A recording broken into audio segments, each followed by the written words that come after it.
쉴 곳과 풍랑이 일어도 안전한 폭풍 폭풍까지도 다스리시는 주의 영원한 팔 의지해 주의 영원하신 팔 함께하사 항상 나를 붙드시니 어느 곳에 가든지 요동하지 않음을 주의 팔을 의지하리라 주의 영원하신 팔 함께하사 항상 나를 붙드시니 어느 곳에 가든지 요동하지 않음을 주의 팔을 의지함이라.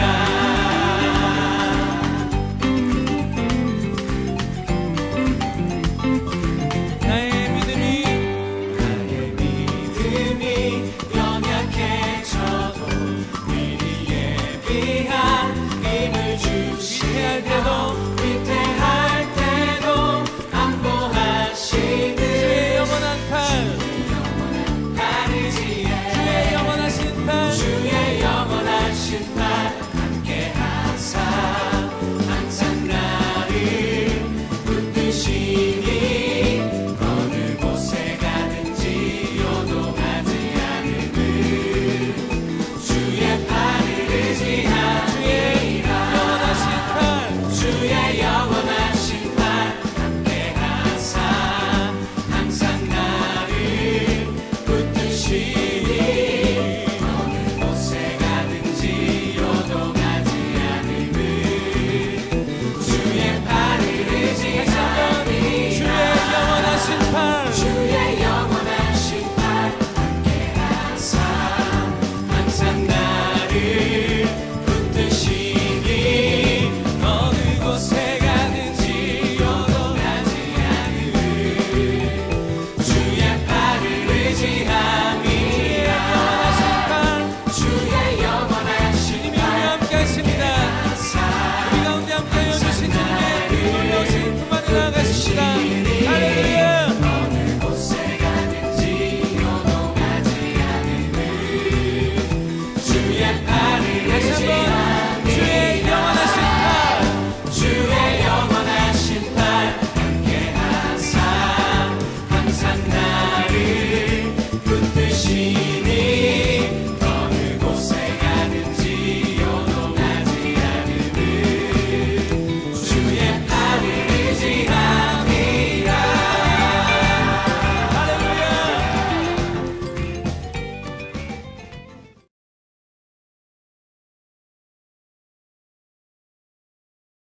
시편 100편 2절의 말씀입니다. 시편 100편 2절의 말씀입니다. 우리가 함께 이 말씀을 합독하도록 하겠습니다. 함께 했습니다. 시작. 기쁨으로 여호와를 섬기며 노래하면서 그의 앞에 나아갈지어다. 아멘. 어저께 은평동지방에서 이제 교육자 회의가 있었습니다. 어저께 교육자 회의가 있었는데 그 교육자 회의를 통해서 이제 선배 목사님들과 함께 그런 말씀에 대한 태도와 또 그걸 점검하는 시간을 가졌습니다. 자, 근데 어제는 설교를 진강교회 이현식 목사님께서 하셨거든요. 자, 근데 그런 말씀을 하셨어요. 지금 한국 교회가 또 우리 한국 기독교인들이 어려움을 겪는 이유가 무엇일까? 네, 그것에서 뭐라고 말씀하시냐면 어느 순간부터 한국 교회 내 천국과 지옥에 대한 설교를 어려워하기 시작했다는 거죠. 부활의 영광에 대해서는 이야기할 수 있지만 십자가의 고난에 대해서는 얘기할 수 없었다는 거죠. 자, 그러면 선배 목사님이 무슨 얘기를 하시냐면 한국 교회 예전에는 말씀 있는 그대로 치리할 수 있는 어른이 있었다는 거예요. 그런데 어느 순간부터 어른이 있어가지고 아이들만이 난무하는 상황이 자꾸만 발생이 되었다는 거예요. 근데 가서 과연 이것이 성도들만의 책임이 아니 우리 목회자들의 책임이라는 거예요. 네, 우리가 계속해서 아이들을 만들고 있다는 거죠. 제가 어렸을 때 생각해보면 저희 부모님은 일을 하셨습니다. 그래서 참 늦게 들어오셨어요. 그러면 저녁을 꼭 누가 줬냐면 누나가 챙겨줬던 기억이 아직도 생생히 납니다. 자, 그러면 누나는 점점 크는 거예요. 동생들을 위로하는 겁니다. 네, 둘째인 제가 제 동생을 또 키우는 겁니다. 자, 그런데 그런 부분들이 사라지고 나이가 들어도 신앙생활을 오래 해도 여전히 나만을 알아달라고 말하는 상황이 발생이 되는데, 그 이유는 바로 우리 목회자들의 책임이라는 겁니다. 성경을 있는 그대로 선포하는 것이 아니라 그냥 필요한 것들을 자꾸만 선포하는 우리의 모습을 보게 된다는 겁니다. 그러면서 우리의 태도를 바꿔야 된다. 목회자의 태도를 바꿔야 된다. 어떻게 해서든지 교회를 부흥시키겠다는 태도가 아니라 어떻게 해서든지 하나님의 뜻대로 살아내는 사람을 세워나가야겠다. 이렇게 마음을 가져야 되는데, 우리는 부흥에 대한 그런 갈급함이 하나님이 주시는 갈급함이 아니라 인간이 생각하는 갈급함이다 보니, 한 사람을 위해서, 그 사람이 교회에 남기기 위해서, 그 사람을 늘리기 위해서, 교회를 키우기 위해서 목회를 하는 경우가 있다는 거죠. 자, 그 얘기를 듣는데 제 마음은 참 부끄러웠습니다. 나는 어떠한가? 우리 교회는 어떠한가? 우리 교회는 과연 어른이 많은가? 아니면 나를 알아달라고 말하는, 위로해달라고 말하는 사람이 많은가? 나는 어른들과 함께 신앙생활을 하고 있는가? 아니면 어린아이들과 같은 태도로 신앙생활을 하고 있는가? 어쩌면 그 모든 것들이 이 연약한 종으로부터 시작하는 것은 아닌가 하는 마음을 갖게 되었습니다. 사랑하신 여러분, 저는 오늘 우리가 함께 하나님께 나아가는 이 태도라는 이 말씀을 볼 때 우리의 마음 가운데 우리가 어떠한 태도로 하나님 앞에 서야 하는지, 또 우리가 어떠한 태도로 신앙생활을 해야 되는지, 내 감정적인 느낌이나 내 감정적인 개인의 생각이 아니라 성서에 맞는 신앙생활을 하고 있는지, 성서가 그렇다고 말씀하시니 그렇게 기도하고, 그렇다고 말씀하시니 그렇게 찬양하고, 그렇다고 말씀하시니 그렇게 사랑하고 있는지, 그 삶을 점검하는 여러분이 되셔서, 여러분 행복이 가득한 교회는 사람들이 많아지기 위하여 어떻게든 사람을 모으기 위해서 꿈꾸는 교회가 되는 것이 아니라, 여러분 성숙한 그리스도인들이, 성장하는 그리스도인들이, 제자들이 세워지는 교회가 되기를 주의 이름으로 축원하겠습니다. 하나님께 나아가는 이 태도, 여러분 누군가의 삶을 바꾸는 중요한 요소가 있는 것은 태도예요. 요즘 대기업에서도 이 사람을 뽑을 때 중요한 부분이 뭐냐면, 예전에 스펙이었습니다. 뭐 네가 토익이 몇 점이냐, 뭐 토플이 몇 점이냐, 어떤 스펙을 갖고 있느냐. 근데 요즘에는 그것보다 중요하게 여기는 것이 태도랍니다. 자, 그래서 어떤 그룹에서는 이제 신입생들을 이렇게 뽑을 때, 신입 사원들을 뽑을 때 약 한 3배수로 뽑는답니다. 3배수로 뽑아서 그들과 함께 이렇게 삶을 한 3일 정도를 보내게 하고, 그 안에서 평가를 하고 하는데, 그 중에서 제일 중요한 건 태도라는 겁니다. 여러분 생각해 보십시오. 그 3일간 함께 보냈는데 그 사람의 스펙이 뭐 얼마나 의미가 있겠습니까? 그 사람의 태도를 본다는 거죠. 자, 성경은 우리 가운데 너의 태도가 어떠하니 이것을 점검하라고 말합니다. 너의 태도가 어떠하냐? 혹시 너의 태도가 어린아이와 같지는 않느냐라는 겁니다. 이번에 주에도 우리가 함께 기도할 때, 우리가 교회의 공동기도문을 가지고 함께 기도합니다. 공동기도문을 가지고 기도할 때 늘 전사님에게 이 X를 확인해 보라고 얘기합니다. 자, 기도문이 얼마나 수려한가가 중요한 것이 아니라 우리가 하나님의 이름을 찬양하고 우리의 죄를 고백하고 감사를 올려드리고 간구를 드릴 이 4가지 요소가 빠져있지는 않는지를 점검하라는 겁니다. 근데 그 중에서도 가장 중요하게 여기서 뭐냐면 첫 번째 태도입니다. A, adoration입니다. 자, 우리가 과연 하나님 앞에서 하나님의 이름을 지금 높이고 있는지를 점검해야 한다는 겁니다. 자, 먼저 우리가 하나님 앞에서 하나님이 내 하나님 되심을 고백하는 고백이 있어야 그 다음에 우리의 기도가 능력이 있는 거거든요. 사실 우리 가운데 확신이 없어요. 하나님이 내 하나님이시고 하나님이 기도의 응답을 해주실지 안 해주실지 모르겠다. 그럼 사실은 기도가 어려운 겁니다. 여러분 신앙생활을 하고 있지만 하나님의 이름을 경배하고 하나님의 이름을 높일 수 없는 신앙생활은 여러분 종교생활과 전혀 다를 게 없다는 겁니다. 기독교는 종교가 아니라 관계인 겁니다. 그렇기 때문에 우리는 분명하게 하나님이 내 하나님이 되시고 하나님이 내 기도를 들으시고 하나님이 내 입술을 주목해 보시고 하나님이 나와 동행하시다는 그 고백으로 나가야 한다는 겁니다. 여러분 오늘 태도를 점검하셔야 됩니다. 그렇다면 우리는 그 하나님께 어떤 태도를 가지고 나아가야 할까요? 첫 번째로는 기쁨으로 나아가야 한다는 겁니다. 자, 오늘 본문의 말씀을 보면 기쁨으로 이렇게 고백합니다. 기쁨으로. 성경은 우리 가운데 있어서 이 반복적으로 이야기해 주는 것들이 종종 있습니다. 뭐 성경을 보면 사랑에 대해서 이렇게 많이 얘기하죠. 네. 어떤 아기 엄마가 저한테 묻더라고요. 목사님, 이 성경이 아이들이 레위기, 민수기, 신명기 뭐 이런 것들을 읽으면 너무 어렵잖아요. 여러분은 안 어려우시겠지만 어렵잖아요. 그래서 이제 사모님이 때를 따라서 이 성경이나 책을 보내줍니다. 자, 이때는 어떤 책을 읽어야 되는지, 이때는 아이들이 어떤 책을 읽어야 되는지, 아이들이 이제 글을 읽기 전에, 글을 알기 전에는 어떤 성경을 읽어줘야 되는지 또 이제 보내줘요. 근데 어떤 분이 그런 질문을 하시는 거예요. 근데 목사님은 보니까 그 성경에 나와 있는 인물 중심으로 이렇게 쭉 되는데 너무 반복이 된다는 거예요. 너무 반복이 된다는 거예요. 맨날 다윗 얘기만 해주고, 맨날 요셉만 얘기만 해주고, 맨날 다니엘 얘기만 해주고, 맨날 여호수아 얘기만 해주고, 늘 반복된다는 것 같다는 거예요. 그래서 제가 얘기 중에 그겁니다. 반복이 중요합니다. 반복이 중요합니다. 그 책을 편집한 분들은, 그 어린이 성경을 편집한 분들은 그거를 위해서 평생을 살아오신 분들입니다. 그러니까 그분들이 그 평생을 아이들 교육에 또 성서에 매진했던 분들이 정해서 반복적으로 읽기를 원한다면 그것은 중요하기 때문에 그런 겁니다. 여러분, 우리는 한두 번 보고 나면 이 정도면 됐지라고 생각하지만, 여러분, 성경에서 반복적으로 우리 가운데 얘기하는 건 중요하기 때문에 얘기하는 겁니다. 여러분, 그렇잖아요. 여러분 느부갓네살 왕이 어쩌고 그러면 여러분 느부갓네살이 누구더라? 네, 별로 중요하지 않아요. 이방의 왕인데 중요하지 않아요. 왜 중요하지 않아요? 우리는 별 상관이 없는 왕입니다. 그런데 여러분, 요셉이 어떻고 이러면 여러분의 마음은 그렇지. 네, 사울 왕이 어떻고 솔로몬이 어떻고 중요한 일이 반복이 되는 겁니다. 여러분, 우리는 중요한 것들을 또 의미 있는 것들을 반복해서 묵상하셔야 되는데, 오늘 성경은 우리가 이 기쁨에 대해서 반복적으로 얘기해요. 자, 우리가 꼭 읽는 말씀이 있잖아요. 항상 기뻐하라, 쉬지 말고 기도하라, 범사에 감사하라. 이는 그리스도 예수 안에서 너희를 향하신 하나님의 뜻이니라. 여러분, 기뻐하는 것은 하나님의 뜻이라는 거예요. 기뻐하는 것은 하나님의 뜻이라는 겁니다. 여러분, 하나님이 허락하실 문제 해결의 때를 바라봐야 되거든요. 근데 우리는 이 기쁨을 자꾸 잊어버려요. 아니요, 교회에서 하나님께 나아가는 태도는 기쁨입니다. 코로나19의 시대에 어떻게 기뻐할 수 있겠냐고요? 맞아요. 저도 동의합니다. 그러나 그럼에도 불구하고 하나님은 항상 기뻐하라. 상황을 넘어서는 기쁨을 우리가 요구하는 거예요. 빌립보서 4장 4절을 보면 너희가 기뻐하라 이렇게 말하는데, 뭐라고 말하면 내가 다시 말하노니 기뻐하라 이렇게 말합니다. 여러분, 빌립보서를 통해 바울은 이 기쁨에 대해서 반복적으로 얘기해요. 기뻐하라 끝나는 게 아니라 내가 다시 말하노니 기뻐하라. 여러분, 저는 오늘 이 새벽에 여러분에게 다시 한번 믿음을 선포합니다. 여러분, 기뻐할 수 없는 상황일 수 있습니다.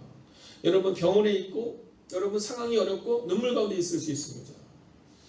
어저께 손승민 목사님이 이제 다음 주 15일부터 지금 항암 치료를 하고 계시고 15일부터 이제 이식을 준비하고 계세요. 근데 뭐라고 그러시냐면 이렇게 말씀하시더라고요. 치료하면서 정신이 없을 때는 그래도 괜찮은데 이제 정신이 완전히 돌아오니까 다시 그 치료를 받을 생각하니까 두렵다는 거예요. 두렵다는 거예요. 그 얘기를 듣는데 무슨 목사가 저렇게 믿음이 없어, 이 마음이 들잖아요. 여러분, 목사이기 때문에 두려움이 다가오지 않는 것이나 두려움을 넘어서는 믿음으로 나아가는 겁니다. 그럼에도 불구하고 전화를 딱 끊을 때 알죠? 우리가 해야 되는 일이에요. 우리는 기도하고 기뻐해야 되는 거니까 잘 갔다 올게요. 갔다 와서 건강해지면 맛있는 거 목사님 저 사줘야 되는 거 아시죠? 한 번만이 아니라 100번이나 사줄 수 있어요. 잘 다녀와서. 여러분, 상황을 보며 두렵지 않게 합니다. 목사도 두려워. 이 앞에 계시는 우리 원로 되시는 권사님들도 두려워요. 아니, 그렇게 신앙생활을 오래 했는데 두려워요? 두려운 겁니다. 다만 기쁨으로 나아가는 겁니다. 저는 오늘 이 새벽 이 시간 우리 마음 가운데 빌립보서 4장 4절에 기록하고 있는 것처럼 기뻐하라. 내가 다시 말하는 기뻐하라. 여러분, 이 기쁨으로 오늘 하나님 앞에 나아가시기를 주의 이름으로 축원하겠습니다. 두 번째 태도는 주님을 섬겨야 한다는 겁니다. 여러분은 어떠한 섬김의 태도를 가지고 있습니까? 여러분, 신명기는 이렇게 말합니다. 너는 마음을 다하고 뜻을 다하고 정성을 다하여 주 너의 하나님을 사랑하라 이렇게 말합니다. 여러분, 기쁨으로 여호와를 섬기며 이렇게 말하는데, 섬긴다라는 표현할 때 우리는 이 정도면 섬기잖아 이렇게 말합니다. 아니요. 하나님은 우리 가운데 뭐라고 그러냐면 마음을 다하고 힘을 다하고 뜻을 다하여, 우리 표현은 정성을 다하여 우리가 하나님을 섬겨야 한다 이렇게 말하고 있는 겁니다. 여러분, 우리는 종종 하나님을 이용하려 합니다. 여러분 우리의 기도를 늘 점검하셔야 됩니다. 기도를 시작하기 전에 액치기도, 어도레이션, 우리가 먼저 하나님을 높이는 게 필요한 거예요. 근데 우리의 기도는 늘 어디에 있습니까? 네, 간구에 있어요. 늘 간구에 있어요. 여러분 만나면 어떤 얘기 해야 됩니까? 네, 여성교회 제가 오늘도 새벽 기도를 이렇게 드릴 때마다 늘 이렇게 하나님께 기도해요. 보세요. 1여성교회 있으시죠? 2여성교회 있으시죠? 3여성교회 있으시죠? 우리 남선교회 있으시죠? 여러분 우리 청년들, 우리 중고등부, 여러분 우리 가운데 있어서 중요한 것은 뭐냐면 지금 사람이 많다가 중요한 것이 아니라 만약 남성교회만 많거나 여성교회만 많거나 혹은 1여성교회는 있는데 3여성교회는 전혀 없거나 혹은 여성교회는 있는데 중고등부 청년부 전혀 없거나 이게 아니라 여러분 흘러내려가야 되는 겁니다. 흘러내려가야 되는 거예요. 1여성교회, 2여성교회, 3여성교회가 있어야 되고 남성교회가 있어야 되고 청년부가 있어야 되고 중고등부가 있어야 되고 여러분 이렇게 흘러내려가야 합니다. 근데 이것이 단절되는 이유 중에 하나는 뭐냐면 네, 우리의 모습 가운데 이용하려 하는 거예요. 이용하려 하는 거예요. 근데 해봤는데 잘 안 돼요. 여러분 진심을 담아서 신앙생활 하셔야 됩니다. 진심을 담아서. 여러분 우리의 신앙생활이 왔다 갔다요. 그럼 우리의 자녀들은 우리가 왔다 갔다 하는 것에 한 10배로 왔다 갔다 하면 됩니다. 네. 우리가 주의를 너무나도 가볍게 여겨요. 그럼 우리 자녀들은요 그 가볍게 여기는 10배 정도로 가볍게 여긴다고 보면 되는 겁니다. 오늘 성경은 우리 가운데 하나님을 이용하려 하지 말고 섬겨야 된다 이렇게 말합니다. 여러분 사울 왕과 다윗 왕의 차이가 뭐예요? 둘 다 헌칠한 왕이었어요. 눈에 띄는 왕이었습니다. 전쟁에 능한 왕이었습니다. 근데 그들의 끝이 달린 이유가 뭐예요? 단순한 명료합니다. 섬김이 없었어요. 다윗은 끝까지 하나님을 섬겼는데 사울은 어떻게 해요? 네, 이용하려 하는 겁니다. 이용하려 하는 겁니다. 여러분 목사님 저에게도 그럴 때가 있단 말이에요. 목사님 저에게도 그럴 때가 있단 말이에요. 말씀을 이용해서, 기도를 이용해서, 전도를 이용해서 하나님의 이름을 높이는 것이 아니라 종종 내가 세우고 싶은 교회, 우리가 세우고 싶은 교회를 꿈꾸는 데가 있다는 거예요. 그런데 오늘 성경은 우리 가운데 섬기는 자가 되어야 됩니다. 여러분 사울 왕을 보세요. 하나님을 잘 섬겼어요. 근데 섬기는데 뭔가 잘 되지가 않아요. 풀리지가 않아요. 그랬더니 어떻게 해요? 네, 점치는 자에게 가요. 하나님이 아닌 다른 신을 찾아요. 다른 영을 찾아요. 근데 다윗은 어때요? 망해요. 막 쫓겨다녀요. 광야로 다니고 어쩔 때는 아들에게도 왕자를 빼앗기는 그런 일들 당해요. 근데 다윗은 어떻게 해요? 네, 그냥 하나님을 섬겨요. 여러분 쫓겨가면서도 광야로 도망다니면서 그냥 하나님을 섬겨요. 여러분 신앙생활은 이렇게 해야 되는 겁니다. 우직하게 해야 되는 거예요. 여러분 신앙생활은 그냥 우직하게 하는 겁니다. 상황 보고 나아가는 것이 아니라 하나님을 이용하려 하는 것이 아니라 그냥 섬기는 겁니다.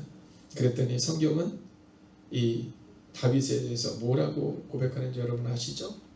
네, 내 마음에 합한 사람이다 이렇게 말합니다. 내 마음에 합한 사람이다. 오늘 다윗이 어떻게 하나님의 마음에 합한 사람이 될 수 있었을까? 그냥 끝까지 하나님을 섬기는 사람이었기 때문이다라는 겁니다. 마지막 세 번째입니다. 자, 오늘 본문의 말씀을 보면 기쁨으로 첫째, 여호와를 섬기며 둘째, 세 번째는 노래하면서 이렇게 고백합니다. 노래하면서. 자, 근데 사실은 이것을 원어적인 표현으로 이렇게 보면 노래하면서라는 의미도 있지만 외치면서 이런 표현도 있습니다. 네. 즉 이 얘기는 뭐냐면 이 고백 자체가 주인이 내가 아니라 하나님이라는 겁니다. 그래서 사실 이 노래하면서는 우리는 입술을 지켜야 합니다라고 우리가 바꿀 수 있습니다. 즉 기도하면서 이렇게 바꿀 수 있습니다. 여러분 행복의 각한 교회 7월 주제곡 기억하시죠? 역전되리라. 기도를 멈추지 마라. 눈앞의 상황이 마음을 눌러도 원망치 말라. 너의 입을 지켜라. 저들은 너를 보고 있다. 여러분 사단의 영들은 우리의 입술을 주목합니다. 사단의 영들은 우리의 입술을 주목해요. 아, 저 사람이 기도하는 사람 모릅니다. 여러분 우리가 교회에서 어떤 기도하는지 그들이 어떻게 합니까? 그들이 주목하는 건 우리의 입술입니다. 여러분 여호와를 향하여 노래하면서 외치면서 기도하면서 우리의 입술을 지키면서 나아가야 한다는 겁니다. 마음을 뺏기지 마라. 내가 널 도우지 않는다는 소리에 너의 모든 게 불리해도 너는 기도를 계속해라. 여러분 우리는 너무 쉽게 얘기해요. 하나님이 너 사랑하지 않아. 하나님이 함께 하시지 않아. 여러분 그때 우리가 필요한 것은 기도를 계속하는 겁니다. 여러분 그따위 소리에 우리의 귀를 빼앗기는 것이 아니라 기도를 계속하는 겁니다. 하나님을 향해 외치며 노래하며 기도하며 하나님 앞으로 나아가야 하는 겁니다. 여러분 지금 여러분의 입술에 어떤 고백이 있는지를 점검하셔야 됩니다. 여러분의 있는 입술의 고백이 곧 여러분 자녀의 고백이 될 겁니다.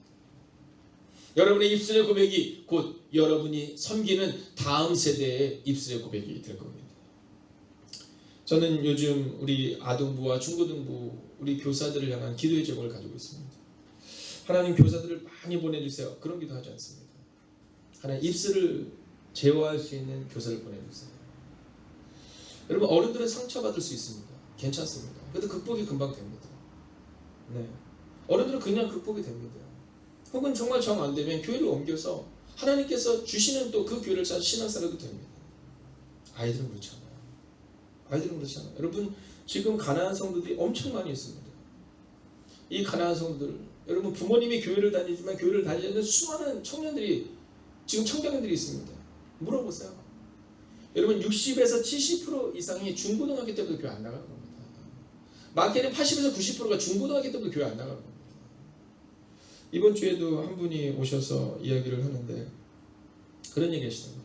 본인이 중학교 때까지 정말 열심히 신앙생활 했답니다. 고등학교 때까지 열심히 신앙생활 했답니다. 근데 고등학교 때 교회에서의 그 어려운 상황들을 보면서 하필 가정에서도 그 어려운 상황이 같이 합쳐졌답니다. 가정에서 힘들 때마다 교회에 가서 그 어려움을 풀었답니다. 근데 어느 순간 교회에도 어려움이 닥치기 시작하면서부터 풀을 데가 없더래요. 부모님도 밉고 교회도 밉더래요. 근데 그분이 뭐라고 하시냐면 근데 부모는 끊을 수 있냐라는 거예요. 부모님이랑은 그냥 계속해서 뭐 부모 자식간에 지냈지만 그 이후로 교회의 발길을 끊었다는 거예요. 여러분 우리 입술이 중요합니다. 우리 입술이 중요합니다. 오늘 여러분이 어떻게 앞으로 나아가는지를 점검하십니다. 여러분 외치면서 노래하면서 기도하면서 나아가고 있는지 아니면 40년간 광야를 헤맸던 이스라엘 백성들처럼 함부로 말하면서 오늘을 살아가고 있는지를 점검하셔야 됩니다. 오늘 저는 말씀을 마치며 여러분에게 이렇게 믿음으로 선포합니다. 여러분 모세의 고백을 기억하십시오. 홍해가 이렇게 탁 가로막고 있는 거예요. 홍해가. 여러분 뒤에는 애국 군대가 막 따라오고 있는 거예요. 여러분 생각해보세요. 애국 군대가 그냥 따라오겠습니까? 네, 막 병거를 들고 막 와다다다 막 모래가 막 울리면서 막 오는 거예요. 이스라엘 백성이 다 얘기하면 우리는 망했다, 우리는 죽었다. 왜냐하면 그 사람들한테 너무나도 오랫동안 노예로 살았던 사람, 이 노예 근성이 바뀌지가 않습니다. 여러분 오늘 여러분의 삶의 태도를 지금부터 바꾸려고 해도 여러분 꽤 오래 걸릴 거예요. 여러분 지금부터 바꾸려고 해도 꽤 오래 걸릴 거예요. 목사님 우리 가정에 이런 문제가 있는데 성령이 오시면 바뀝니다. 그러나 꽤 오래 걸릴 거예요. 이걸 기억하셔야 돼요. 여러분 예수님이 딱 오셔서 그냥 제자들에게 성령 딱 주시고 끝내면 되는데 왜 3년간이나 같이 데리고 먹이고 입히셨을까? 여러분 삶을 바꾸는 데는 시간이 걸리는 겁니다. 여러분 어느 날 갑자기 좋은 제자가 나오는 게 아니라 오늘 우리는 그것을 기억하셔야 합니다. 여러분 40년이라는 시간이 걸렸다는 것을 잊지 마셔야 돼요.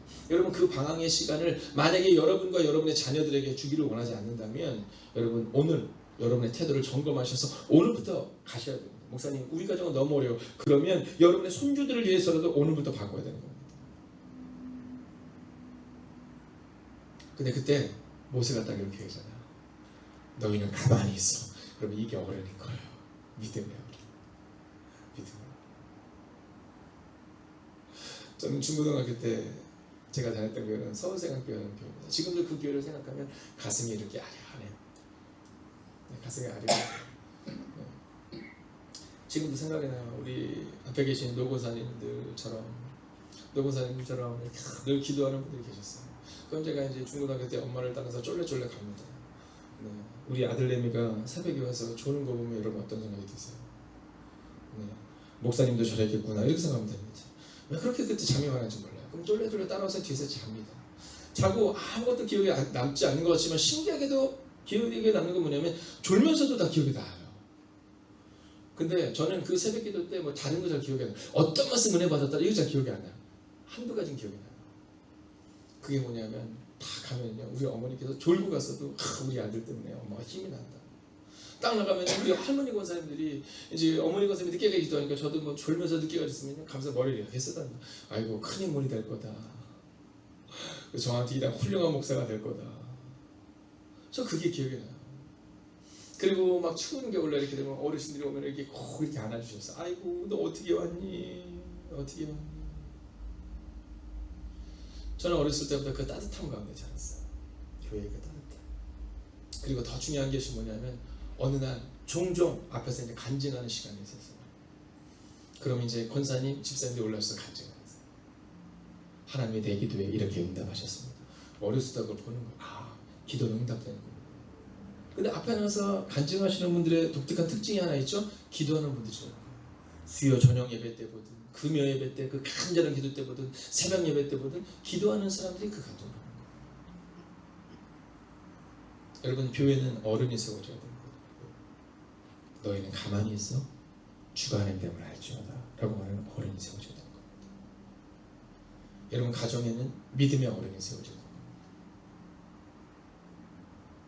저는 오늘 여러분의 마음 가운데 모세처럼 문제가 있을 때 막 그냥 큰일 났다고 우리 끝났다고 막 호들갑 떠는 인생이 아니라 오늘 모세처럼 너희는 가만히 있어.